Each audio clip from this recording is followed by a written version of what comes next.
and welcome back to Sinova. I am your own Kavya Bhatt, NEET biology educator from past 2 years, a biochemistry student and owner of Sinova. And आज मैं तुमको बताऊंगी कि तुम यार last के 1 महीने में नीट के लिए कैसे प्रिपेयर कर सकते हो. ठीक है, पहले मैं पूरा का पूरा तुमको स्ट्रैटेजी बताऊंगी कि तुम किस तरीके से जो है बायोलॉजी के पेपर को एकदम फोड़ के आ सकते हो कि यार ये टॉपिक्स तुम करके जाना, यहीं से पेपर आएगा. लिख के दे सकती हूँ तुमको 70 to 80% पेपर जो है वो इन्हीं टॉपिक में से आएगा. टॉप 30 टॉपिक्स जो तुमको मैं बताऊंगी. ठीक है, दूसरी बात ये है कि मैं तुम्हें थोड़ा सा कंसोल करूंगी क्योंकि वो जरूरी होता है इस वक्त. ठीक है, एंड मैं तुम्हें बताऊंगी कि तुम कैसे अपने इमोशंस को डील कर सकते हो एंड सब कुछ हम बात करेंगे. बट पहले हम स्ट्रेटेजिकली ही चीजों को देखेंगे. ठीक है, first is to crack NEET and then we will talk about how can you just make best out of this paper. ठीक है, चलो. First of all, you will accept what, ma'am? Accept wherever you are. ठीक है, जहाँ कहीं भी तुम अपनी लाइफ में, नीट तो सेकेंडरी है, लाइफ में तुम जहाँ कहीं भी लाई कर रहे हो खुद को एक्सेप्ट करो. हाँ, मैं एक स्लो लर्नर हूँ, हो सकता है मुझे एक और साल देना पड़े. हाँ, मैं एक फास्ट लर्नर हूँ, हाँ इस 1 महीने में भी मैंने ध्यान दे दिया ना, दिमाग तो मेरा स्ट्रांग है यार, मैं कर सकता हूँ. In fact trust me, there is nothing like slow learner. तुम फोकस करके बैठ जाते हो ना तो हो ही जाता है. ठीक है, एंड हो जाएगा, don't worry. Will not go to any negative part. Definitely as I said, हम लास्ट में इन सारी चीज़ों को डिटेल में मैं बताऊंगी कि कैसे तुम अपने इमोशंस को कंट्रोल कर सकते हो. ठीक है, हाल फिलहाल एक्सेप्ट करो तुम जहाँ कहीं भी लाई करते हो. तुम्हारे नीट में अगर प्रिपरेशन 0% है, 10% है, 30, 40, 50, 70, 80, ठीक है यार, हर एक स्टूडेंट ना बहुत स्पेशल होता है. एटलीस्ट मेरे लिए तो है. मैं जानती हूँ कि हाउ इट फील्स कि तुम 2 साल से 3 साल से 4 साल से लगे पड़े हो किसी एग्जाम के लिए, एक रूम में खुद को बंद कर लिया है, वो पिंजरे जैसा लगने लग गया है, दीवारें चुभने लगी है, you need to go out of it. I know how it feels. ठीक है, बट किस तरीके से तुम हाल फिलहाल अपना बेस्ट दे सकते हो, विल टॉक अबाउट दैट. इस पर्टिकुलर सिचुएशन में तुम बेस्ट कैसे निकाल पाओगे, हम उस चीज को हम फोकस करेंगे. ठीक है, सबसे पहले मैं स्ट्रेटेजी में तुमको यही बताना चाहूंगी, एक्सेप्ट कर लो एंड कुछ करो ना करो, इन 30 टॉपिक्स को तुम बहुत अच्छे से करके जाना. 250 प्लस तुम्हारे इस टॉपिक से बन जाएंगे अगर तुम्हारा बिल्कुल ही लो है. ठीक है, तुम नीट में बिल्कुल ही लो पॉइंट पे हो कि तुम्हारे नंबर बन ही नहीं रहे, 100, 200, 300 से आगे तुम्हारे नंबर ही नहीं बन रहे, तब ये तुमको हेल्पफुल रहेंगे कि तुम 250 तो मिनिमम ला सकते हो. तुमने अगर अच्छे से कर लिया, इसके साथ तुमने एनसीईआरटी और नोट्स को भी कर लिया ना, तो तुम जो है आराम से 300, मैं गारंटी नहीं दे सकती, बट 280, 290 तक यू कैन रीच. ठीक है, so this you can do.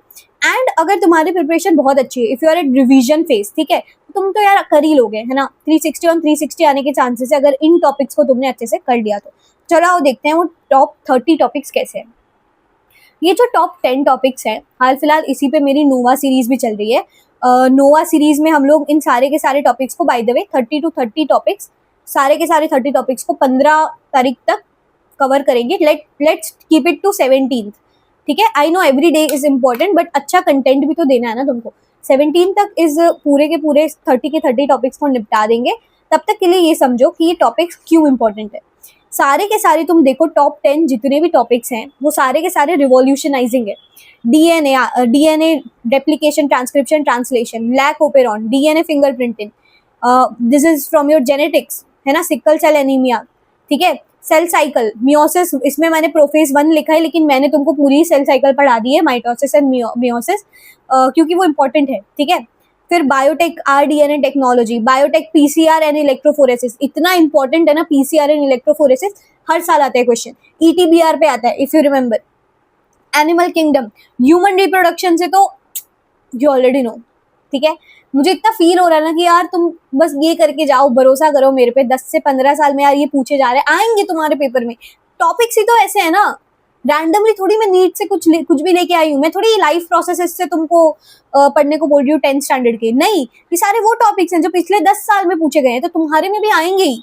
ठीक है, plant physiology, C3, C4 cycle, हमेशा इनका कंपेरिजन पे ही फंसते हो. स्टेटमेंट बेस्ड क्वेश्चंस आते हैं, है ना. तो as you already know, ecology से बहुत नंबर बनते हैं यार. इफ आई रिमेम्बर, मेरे नीट के पेपर में भी ना 16 से ऑलमोस्ट 16 या कितना 20 मार्क्स, या आई गेस उतना ही अराउंड जो है, 20 तो नहीं हो सकता as you already know, but 16 marks तक का तो इकोलॉजी से ही आ गया था पूरा का पूरा. ठीक है, बायोडाइवर्सिटी से क्वेश्चंस आते हैं. चलो, principle of inheritance, linkage and recombination से आते हैं, फिर photosynthesis, cyclic non cyclic phosphorylation से आते हैं, ह्यूमन फिजियोलॉजी से एंडोक्राइन सिस्टम, यानी कि आपका पूरा का पूरा केमिकल लोचा, हार्मोनल लोचा, कौन सा हार्मोन क्या काम करता है उस पे मैच द पेयर आता है, प्लस स्टेटमेंट बेस्ड क्वेश्चंस बनते हैं। कार्डियक साइकिल, ईसीजी, यार double circulation of blood, cardiac cycle if you remember एक पूरा हम वो भी बनाते हैं, है ना, एक वेव भी बनाते हैं, इसमें टी क्या होता है, PQRS कॉम्प्लेक्स क्या होता है, टी वेव कौन सी होती है उसके बारे में पढ़ते हैं हम। प्लांट किंगडम में एल्गी एंड टेरिडोफाइट्स, ये इंपॉर्टेंट है, हालांकि प्लांट किंगडम से और भी बहुत कुछ इंपॉर्टेंट है, but pteridophytes and algae specially, इन दोनों में से मैं बोलूँ ना तो एल्गी वो वाला पार्ट है जिससे आता ही है क्वेश्चन, ठीक है। मैं तुमको टाइम दूंगी बाद में कि तुम स्क्रीनशॉट ले लो, हम जाएंगे उस पर, ठीक है। रिप्रोडक्टिव हेल्थ पे ये वाला जो है ना उसका मैं पूरा टेबल के साथ पढ़ाया है मैंने तुमको इस पर्टिकुलर नोवा सीरीज में, तो उसको तुम देख लेना, पूरी एक ही टेबल से हमने सारे के सारे डिसीज, मतलब सेक्सुअली ट्रांसमिटेड डिसीज को भी पढ़ लिया है। इनफैक्ट पूरा का पूरा चैप्टर ही पढ़ लिया था, टू बी वेरी ऑनेस्ट, ठीक है। पूरा का पूरा चैप्टर रिप्रोडक्टिव हेल्थ हमने 2-4 फ्लो चार्ट एंड टेबल से ही पढ़ लिया था। एनाटॉमी ऑफ फ्लावरिंग प्लांट से सेकेंडरी ग्रोथ आता है, वेस्कुलर कैम्बियम, हार्टवुड, सैपवुड, ये पूछे जाते हैं। माइक्रोब्स एंड ह्यूमन वेलफेयर से स्यूएज ट्रीटमेंट बहुत पूछा जाता है। बायो कंट्रोल थोड़ा सा इस कंपैरेटिवली कम आता है, बट स्यूएज ट्रीटमेंट तो पूछा ही जाता है, ठीक है। Primary, secondary, tertiary, quaternary stage पे क्या क्या क्या चीजें होती हैं, कौन से माइक्रोब्स आते हैं, ये सब पूछा जाता है। तो उस तरीके के क्वेश्चन इससे आते हैं। इकोलॉजी से एज आई सेड, बायोडाइवर्सिटी से in situ ex situ conversation के हॉटस्पॉट्स के एग्जाम्पल्स पूछे जाते हैं कि which of the following are this example. Biodiversity का ना फायदा ये है कि उसमें ना डायरेक्ट क्वेश्चन ज्यादा आते हैं, ठीक है। क्यों? क्योंकि फंसाते का है वो लोग RDNA में। एक तुमको पता हो कि वेक्टर है, एक स्पेशल नाम नहीं लूंगी मैं, तुम कमेंट सेक्शन में मुझे बताओगे कि कौन सा ऐसा वेक्टर है जिससे हमेशा क्वेश्चंस आते हैं। एक और उसमें जो है इंसर्शनल इनएक्टिवेशन, जिससे तुमको ऑलमोस्ट हर बार क्वेश्चन देखने को मिलता है, ठीक है। सेल स्ट्रक्चर, उसमें से माइटोकॉन्ड्रिया पे ज्यादा पूछे जाते हैं, ठीक है। फिर एक और वो जो न्यूक्लियस से भी आ जाते हैं क्वेश्चन, बट माइटोकॉन्ड्रिया से कंपैरेटिवली ज्यादा आते हैं। फिर है biological classification, Monera and viruses से ज्यादा आते हैं, but see biological classification is quite tricky, ठीक है। तो ऐसा जरूरी मैं नहीं कहूंगी कि सिर्फ मोनेरा से ही आएंगे, मैं ये रेफर करूंगी कि you can go to Google and search for biological classification, and जो भी तुमको वेबसाइट पहले दिखती है उसके नोट्स उठा के उसको रीड करना स्टार्ट कर दो, rather than going to NCERT sorry rather than going to NCERT biological classification के लिए, एनिमल किंगडम के लिए एंड प्लांट किंगडम प्लांटे के लिए मैं तुमको रिक्वेस्ट करूंगी कि तुम दूसरे नोट्स को प्रिपेयर करो रेदर देन NCERT, क्योंकि उसको पढ़ना थोड़ा सा कॉम्प्लेक्स है ना। तुमने देखा ही होगा बायोलॉजिकल क्लासिफिकेशन में कुछ चीजें आगे दी है, कुछ पीछे दी है, कुछ बीच में दी है, तो इट्स डिफिकल्ट। बेटर इज कि you read it in flow, biological classification, Plantae and animal kingdom from notes, या आपके नोट्स आप उसमें से भी पढ़ सकते हो, क्लास नोट्स में से भी पढ़ सकते हो। If you have modules then you can refer them, and बहुत डीप में मत जाना, बहुत ऐसे डिफिकल्ट एग्जाम्पल नहीं आते हैं। मैं इसमें तुमको ये सजेशन दूंगी कि तुम एग्जाम्पल कहाँ से करोगे, biological classification, Plantae kingdom and animal kingdom, इनके जितने भी एग्जाम्पल है वो तुम करोगे NCERT से, बट जो नोट वाला सेक्शन है, नोट्स जो तुम पढ़ते हो वो मैं तुमको रिक्वेस्ट करूंगी कि अपने मॉड्यूल या फिर गूगल से पढ़ो, ठीक है। फिर we have morphology, inflorescence and floral formulas पे आते हैं। सेल साइकिल इसमें नहीं, अच्छा sorry, Krebs cycle and glycolysis से भी आते हैं कि उसमें कब कौन सा मॉलिक्यूल बनता है एंड कितने पायरुवेट बने, इस पे कभी कभी आपको एनालिटिकल क्वेश्चंस भी देखने को मिल जाते हैं। इवोल्यूशन से homologous and analogous organ, divergent and convergent evolution तुमको खुद पता है, ये हर बार पूछा जाता है। एक भी तुमने अगर नीट का पेपर दिया है ना, चाहे तुमने पढ़ा हो नहीं पढ़ा, तुमको ये पता है इवोल्यूशन से ये वाला टॉपिक तो आता ही आता है, ठीक है। फिर है न्यूरल कंट्रोल एंड कोऑर्डिनेशन, इससे नर्व इम्पल्स कंडक्शन पे क्वेश्चन आता है। कौन सा पंप कब खुलता है, कब बंद होता है, एंड कितने मॉलिक्यूल्स बाहर जाते हैं, कितने अंदर आते हैं, एक इम्पल्स में क्या होता है, डीपोलराइजेशन रीपोलराइजेशन क्या होता है, आयन चैनल्स कैसे होते हैं, इन सब पे क्वेश्चन आता है। इकोसिस्टम पे न्यूट्रिएंट साइकिल से आता है। इकोसिस्टम को ना मैं ये बहुत आसानी से कह सकती हूँ कि इकोलॉजी, पूरा का पूरा इकोलॉजी, अगर तुमने एक दिन भी दे दिया ना तो तुम इकोलॉजी के सारे चैप्टर्स को एक ही दिन में कर सकते हो, और ऐसे कर सकते हो कि उसके एक भी मार्क नहीं छूटे। आपको पहुंचना 300 तक है ना, तो तुम स्ट्रेटेजिकली चलोगे, तुमको पता है कि यार ऑलमोस्ट 70 मार्क्स का तुम्हारा जो है 12th का जो 3 चैप्टर्स जो है, human reproduction and genetics and molecular biology, तुम इन 3 चैप्टर को ले लो, प्लस आई वुड रेकमेंड कि रिप्रोडक्टिव हेल्थ को ऐड कर लो। इन 4 चैप्टर से तुम्हारा 70 to 80, कम बोल रही हूँ, 90 to 100 मार्क्स तक भी चला जाता है, उसमें से आ जाएगा। ठीक है, बाकी का जो है तुम्हारा इसमें से आएगा इकोसिस्टम, फिर बायोडाइवर्सिटी, पूरा का पूरा जो भी इकोलॉजी तुम्हारा है 16 मार्क्स ऑनवर्ड्स तुम्हारा उससे आ रहा है। तुम्हारे 120 मार्क्स अराउंड तो यहीं से बन रहे हैं। ठीक है, इस तरीके से तुम सोचोगे, इस तरीके से तुम स्ट्रैटेजी बनाओगे कि तुमको किस तरीके से 300 तक पहुंचना है। तो ये सारे के सारे मैंने तुमको बता दिए। Take a screenshot of this slide. I am counting 3 seconds, 1 2 3। Next this slides, 1 2 3। Again this slide, ये तो पहले ही करके जाना है, ये सारे बहुत इंपॉर्टेंट है। 100% मैं तुमको लिख के दे सकती हूँ कि 100% इन टॉपिक्स में से ही तुम्हारा पेपर आने वाला है। ठीक है, तो ये आएगा। सो इन टॉपिक्स को तुमको पढ़ना है। कैसे पढ़ना है मैं तुमको बता रही हूँ कि तुम इन टॉपिक्स को what you can do is you can just see all of these topics. तुम जब वन शॉट देख रहे हो तब इन टॉपिक्स पे तुम डिटेल में तुम जब समझ लो एक बार, तो अलग से इसके नोट्स तुम गूगल से पढ़ सकते हो, या फिर what you can do is तुम नोवा सीरीज से, मेरी जो नोवा सीरीज है उसमें तुम ये 30 के 30 टॉपिक्स को 17 अप्रैल तक जो है पूरा का पूरा पढ़ सकते हो। 17 अप्रैल तक क्यों रखा है, उसके बाद हम इन्हीं टॉपिक्स पे क्वेश्चन प्रैक्टिस करने वाले हैं और बहुत क्वेश्चन प्रैक्टिस करेंगे।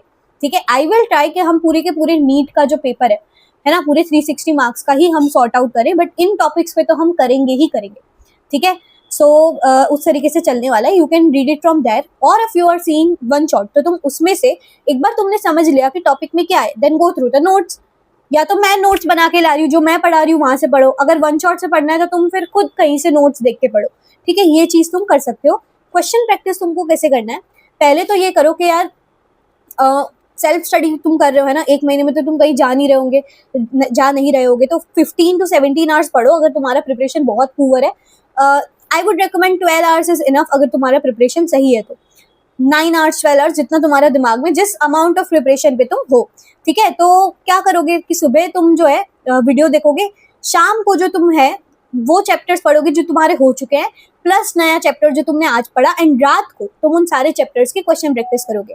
अगेन आई एम रिपीटिंग, क्या करोगे, सुबह तुम कुछ नई चीज सीखोगे, दोपहर को जो तुम्हारा चैप्टर हो चुका है प्लस जो नया तुमने पढ़ा उसको तुम पूरा सॉर्ट आउट करोगे, रात को उसका क्वेश्चन प्रैक्टिस। ठीक है, नोवा सीरीज तो तुम कभी भी देख सकते हो, और उतने लंबे मैं टॉपिक्स पे वीडियो बना भी नहीं रही हूँ। 10 से 15 मिनट, माइटोसिस हमने 10 से 15 मिनट में किया है, मियोसिस हमने 10 से 15 मिनट में किया है, तो तुम उस तरीके से देख सकते हो। ऐसा जरूरी नहीं है कि सारे के सारे जो टॉपिक्स मैंने लिखे हो तुम्हारे वीक ही हो सकता है कि तुम्हारा सेल साइकिल बहुत अच्छे से प्रिपेयर्ड हो, तो जो नहीं है फिर उसको करो। ठीक है, what ever I am saying is कि अगर मैं तुम्हारा एक स्ट्रेटेजी ही बना के दे दूं, तो तुम मॉर्निंग में क्या करोगे, मॉर्निंग में यू विल लर्न कुछ भी न्यू थिंग। मॉर्निंग में तुम कुछ नई चीज सीखोगे। Afternoon plus evening, afternoon plus, चलो आफ्टरनून ही रखो खाली। आफ्टरनून में क्या करोगे, तुम नई चीज जो तुमने पढ़ी उसकी एनसीईआरटी प्लस जो पुरानी चीज थी, ठीक है, न्यू थिंग, उसको मैं एनटी लिख रही हूँ। ठीक है, प्लस पुरानी चीज, टीसी तो नहीं लिख सकते ना, ओल्ड थिंग का ओटी लिख देती हूँ। New thing plus old thing, उसका तुम जो है रिवीजन करोगे और नई चीज का रिवाइज कर लोगे जो आज सुबह पढ़ा, इससे तुम्हारी एक मेमोरी बन जाएगी। प्लस लास्ट थिंग तुम क्या कर सकते हो, क्वेश्चन प्रैक्टिस। मैं इवनिंग में लिख रही हूँ क्वेश्चन प्रैक्टिस, इवनिंग में तुम करोगे क्वेश्चन प्रैक्टिस, एंड रात को सोने से पहले, एट नाइट बिफोर स्लीपिंग। ठीक है, कोई अगर लेट सोता है तो फिर ऐसा करना कि रात को अगर तुम 4 बजे, चलो पहले ये देख लो, नाइट में तुम क्या करोगे कि तुम रिवाइज कर लोगे जो तुमने पूरा दिन में पढ़ा। ठीक है, ओके, चलो रिवाइज कर रहे हो और तुम ये नोवा सीरीज से में कुछ भी टाइप करके देख सकते हो, है ना। जैसे तुम्हारा कोई पर्टिकुलर इन टॉप 30 में से तुम्हारा अगर कोई पर्टिकुलर टॉपिक वीक है तो तुम वो वाला देख लेना। अगर तुम नाइट पर्सन हो, है ना, तुम रात को पढ़ते हो, तो फिर तुम उल्टा कर लेना, रात को तुम नई चीज सीखो, है ना, सुबह को तुम नई चीज प्लस पुरानी चीज को सॉर्ट आउट करो, एंड फिर तुम शाम को उसकी क्वेश्चन प्रैक्टिस करो। बस एक स्टेप आगे बढ़ जाएगा, एज सिंपल एज दैट। ठीक है, चलो, तो ये हो गई तुम्हारी पूरी स्ट्रेटेजिक डेवलपमेंट। अब मैं तुमसे बस एक छोटी सी रिक्वेस्ट करूंगी, we will not take lot of time. मैंने तुमको कहा था कि तुम इमोशंस को कैसे हैंडल करोगे, तो उसका बस एक ही आंसर है मेरे पास, become emotionless. Think of your self as a doctor. जो भी मैनिफेस्टेशन या जो भी चीज़ चलती है, मैं तुमको बस यही कहती हूँ कि अगर तुमको ये पता होता कि 1 महीने में तुम्हें एक बहुत बड़ी सर्जरी अटेंड करनी है ना, तुम्हारे पास उस सर्जरी का अभी ज़ीरो नॉलेज है, और उस सर्जरी का सिलेबस क्या है, तुम्हारा पूरा 11th एंड 12th की बुक, NCERT बुक, और तुमको कहीं से भी कुछ भी उसमें जो है परफॉर्म करने का आ सकता है, तो तुम क्या करते? क्या तुम गिव अप कर देते उस पेशेंट पे, या फिर तुम ये सोचते कि यार जितना भी हो पाए I give my 100% to save his life? तुम उसको सेव करना सोचते, राइट? एंड ट्रस्ट में हमेशा इंटेंशंस मैटर करते हैं। सो अगर इस बार नहीं भी हो पाया तो तुम्हारा जो इस साल का प्रिपरेशन है वो मल्टीप्लाई होगी, तुमको नेक्स्ट ईयर हेल्प करेगा, है ना? सो इस चीज़ को करो, इमोशन लेस हो जाओ, किसी का कुछ सुनो मत, है ना? तुमने एक चीज़ सोच ली है, तुम्हारा सपना है, तुमको कंप्लीट करना है, उसको कंप्लीट करो। इतना ही मैं तुमको टाइम दे सकती हूँ हाल फिलहाल। I won't take lot of time. 15 minute से 1 मिनट और ज़्यादा हो गया है। And all the best from my side. And कोई अगर ऐसा टॉपिक है जो तुम्हें नहीं समझ आ रहा है, you can comment it down. तुम्हें कुछ और पढ़ना है, तुम्हें कुछ और मदद चाहिए मेरे तरफ से, you can just comment it down. I will definitely help you out. Okay, thank you so much for joining me today.